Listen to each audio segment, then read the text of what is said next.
नमस्कार. संपादकीयमध्ये मी महेश धानके आपलं सर्वांचं मनपूर्वक स्वागत करतो. संपादकीयचा आजचा विषय आहे शहापूर विधानसभेत चौरंगी लढतीत बरोरा दरोडा यांचं विजयाचं गणित बिघडणार का. शहापूर विधानसभा मतदारसंघामध्ये अनेकांनी अर्ज दाखल केलेले आहेत. छाननी झालेली आहे. अनेक अर्ज बाद झालेले आहेत. सर्व बाकीचे अर्ज वैध झालेले आहेत. 4 तारखेनंतर खऱ्या अर्थानं चित्र स्पष्ट होणार आहे. माघार कोण घेतो याच्यावरून नक्की या शहापूर विधानसभा मतदारसंघामध्ये किती उमेदवार असतील हे स्पष्ट होणार आहे. तरीसुद्धा आजच्या घडीला चौरंगी लढत मात्र अटळ झाल्याचं चित्र दिसत आहे. महाविकास आघाडी, महायुती, त्याचबरोबर जिजाऊ संघटनेच्या एक उमेदवार आणि महाविकास आघाडीमध्ये फूट पडून शिवसेनेने बंडाचा झेंडा हाती घेतल्यामुळे शिवसेना पुरस्कृत अपक्ष उमेदवार अशी चौरंगी लढत अटळ ठरणार आहे. आता मुद्दा असा आहे की गेल्या अनेक वर्षापासून आपण बघितलं असेल या संदर्भामध्ये वारंवार 2 संपादकीयांमध्ये हा मुद्दा मी घेतला होता की आतापर्यंत जेवढ्या काही लढाया झाल्या त्या लढाईंमध्ये उमेदवार किती असले तरी लढाई मात्र दुरंगी व्हायची आणि त्याच्यामध्ये 1 आणि 2 नंबरमध्येच खरी लढत व्हायची. 3 नंबरपासून अगदी हातावर मोजता येतील इतकी त्यांची मतांची संख्या असायची. मात्र यावेळी पहिल्यांदाच चौरंगी लढत होणार असल्याचं चित्र स्पष्ट झालेलं आहे आणि या माध्यमातून महाविकास आघाडीचे राष्ट्रवादी शरद पवार गटाचे पांडुरंग बरोरा, त्याचबरोबर महायुतीचे अजित पवार राष्ट्रवादी गटाचे दौलत दरोडा, त्यानंतर जिजाऊ संघटनेच्या रंजना उघडा आणि शिवसेना पुरस्कृत अपक्ष उमेदवार अविनाश शिंगे या 4 उमेदवारांच्या मध्ये खरी रंगतदार लढत होणार असल्याचं चित्र दिसत आहे. या पलीकडे मनसेचा सुद्धा उमेदवार असणार आहे. त्याचबरोबर स्थानिक भूमिपुत्र असणारे राजेश कुमार शिर्के यांनी जो पक्ष स्थापन केलेला आहे बहुजन विकास सेना, यांच्याही उमेदवार ज्या महिला आहेत आरज म्हणून त्याही सुद्धा या रिंगणामध्ये आहेत. त्याचबरोबर बसपाचा उमेदवार आहे, वंचित बहुजन आघाडीचा उमेदवार आहे. अशा अनेक उमेदवार जरी असले तरी खरी लढत आजच्या घडीला जर आपण बघितलं तर 4 लोकांमध्ये लढत होण्याचं चित्र स्पष्ट होत आहे. अर्थात या अगोदर हे फॉर्म दाखल होण्याच्या अगोदर जी काही चर्चा संपूर्ण मतदारसंघामध्ये होत होती त्यामध्ये दरोडा किंवा बरोरा अशाच पद्धतीचा नावाचा उल्लेख होत होता. महाविकास आघाडी काहींचं मत होतं जिंकेल किंवा महायुतीचे जे दौलत दरोडा आहेत ते जिंकतील असं सांगितलं जात होतं. त्याच्यामुळे ही लढाई सुद्धा ज्या पद्धतीनं 2009ला झाली, 2004ला झाली, 2014ला झाली, 2019ला झाली तशाच पद्धतीची ही लढाई दुरंगी लढत होईल आणि दरोडा किंवा बरोरा यांच्यापैकी कोणीतरी एक माणूस निवडून येईल अशा पद्धतीच्या चर्चा होत्या. मात्र त्याच्यानंतर जी काही घटना झाल्या, घडामोडी घडल्या त्याच्यामधून नव्या प्रकारचे ट्विस्ट निर्माण झाले. सुरुवातीला या 2 उमेदवारांच्या सोबतच जिजाऊ संघटनेने लोकसभा निवडणूक झाल्यानंतर कोणत्याही परिस्थितीमध्ये शहापूर विधानसभा लढवणार अशा पद्धतीचं स्टेटमेंट दिलं होतं. त्याच्यामुळे कदाचित या मतदारसंघामध्ये तिरंगी लढत होईल असं म्हटलं जात होतं. मात्र त्याच्यानंतर पुन्हा एकदा ज्या दिवशी अर्ज भरायची शेवटची तारीख होती त्या दिवशी संध्याकाळच्या वेळेला शिवसेनेच्या सर्व प्रमुख नेत्यांनी, मग ते जिल्हा स्तरावरचे असतील किंवा तालुका स्तरावरचे असतील, यांनी एक पत्रकार परिषद घेऊन आम्ही बंड करत असून अविनाश शिंगे हे आमचे स्थानिक शिवसेना पुरस्कृत उमेदवार असतील अशा पद्धतीचा इशारा दिला होता. आणि त्या अनुषंगानं कालच्या दिवशी जे आराध्य दैवत आहे सर्वांचे शहापूर तालुक्याचे त्या श्री क्षेत्र टाकेश्वर या ठिकाणी जाऊन त्यांनी खऱ्या अर्थानं प्रचाराचा नारळ फोडला. परमपूज्य फुलनाथ महाराज यांचं दर्शन घेतलं आणि त्याच्यानंतर आम्ही ही निवडणूक लढवत असल्याचा इशारा सुद्धा त्यांनी महाविकास आघाडी, महायुती एकूणच सगळ्याच लोकांना दिला. आणि जे काही शिवसैनिक आहेत, कट्टर शिवसैनिक आहेत, शाखा प्रमुख आहेत, यांना जागते रहोचा इशारा सुद्धा दिलेला आहे. त्याच्यामुळे एकंदरीत ही जी परिस्थिती आहे या परिस्थितीमध्ये जर आपल्या लक्षात येईल की चौरंगी लढत अटळ ठरलेली आहे. आता याच्यामध्ये ज्या पद्धतीनं मी सांगितलं की आजचा आपला विषय नेमका काय आहे, तर या चौरंगी लढतीमध्ये बरोरा आणि दरोडा यांचं विजयाचं गणित बिघडणार का याविषयी आपण चर्चा करणार आहोत. महाविकास आघाडीचा जर विचार केला तर पांडुरंग बरोरा ज्या पक्षातून उमेदवारी करत आहेत ते राष्ट्रवादी शरदचंद्र पवार गट, काँग्रेस पक्ष आणि उद्धव बाळासाहेब ठाकरे यांची शिवसेना अशा पद्धतीची ही युती होती. यामध्ये तिन्ही पक्षांमध्ये विचार जर केला तर शिवसेना ही मातब्बर होती. त्याच्यामुळे शिवसेनेचा उद्धव ठाकरे शिवसेना, काँग्रेस आणि राष्ट्रवादी काँग्रेस या तिन्ही पक्षांच्या बळावर एक चांगल्या पद्धतीचं मताधिक्य मिळवण्याचे मनसुबे महाविकास आघाडीचे होते. तशा पद्धतीची रणनीती सुद्धा आखली जात होती आणि कोणत्याही परिस्थितीमध्ये ही जागा महाविकास आघाडीने खेचून आणायची अशा पद्धतीची रणनीती ठरली गेली होती.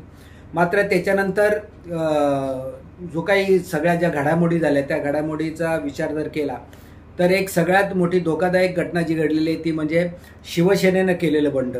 अविनाश शिंदे यांना पुढे करून शिवसेनेने आपल्या बंडाचा झेंडा हाती घेतलेला आहे आणि महाविकास आघाडीला विरोध केलेला आहे. अर्थात हा विरोध महाविकास आघाडी म्हणून नाही तर लोकसभेला आम्हाला जागा मिळाली नाही, किमान विधानसभेला शहापूर विधानसभा शिवसेनेच्या वाटेला यावी अशा पद्धतीचं गणित शिवसैनिकांचं होतं. तसं त्यांनी लोकसभेच्या वेळी सुद्धा बोलून दाखवलं होतं.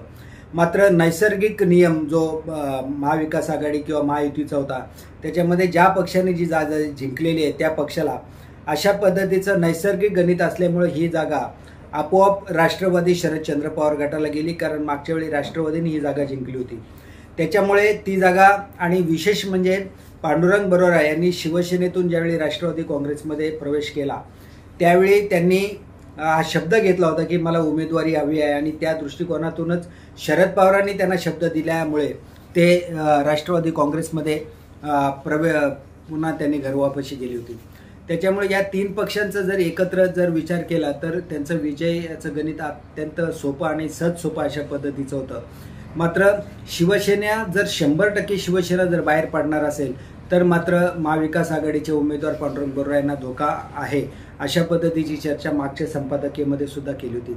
या संदर्भामध्ये आता जर आपण आजच्या घडीला किंवा आजचा जर विचार केला तर शिवसेनेतून काही माणसं बाहेर काढण्याचा आणि ते महाविकास आघाडीच्या सोबत असल्याचा एक प्रयोग महाविकास आघाडीच्या माध्यमातून सुरू झालेला आहे आणि म्हणूनच एक शिवसैनिकांची जे बंडाचा झेंडा हाती घेतलेला आहे त्यांच्या विरोधातला एक गट पुन्हा सक्रिय झाल्याचं दिसतंय. त्यांची संख्या जरी कमी असली तरी ते शिवसैनिकच आहेत आणि ते महाविकास आघाडीच्या सोबत असल्याचं चित्र दिसत आहे. त्यामध्ये विशेषतः 2 इच्छुक उमेदवार त्यामध्ये मनोज बागुल असतील किंवा जाधव बुवा असतील, हे जे इच्छुक उमेदवार होते हे सुद्धा आता महाविकास आघाडीच्या सोबत आहेत. अरुणदादा शेलार महाविकास आघाडीच्या सोबत आलेले आहेत. त्याचबरोबर विठ्ठल बेरे यांचे पुत्र सुद्धा त्या बैठकीला उपस्थित होते, राजेंद्र बेरे.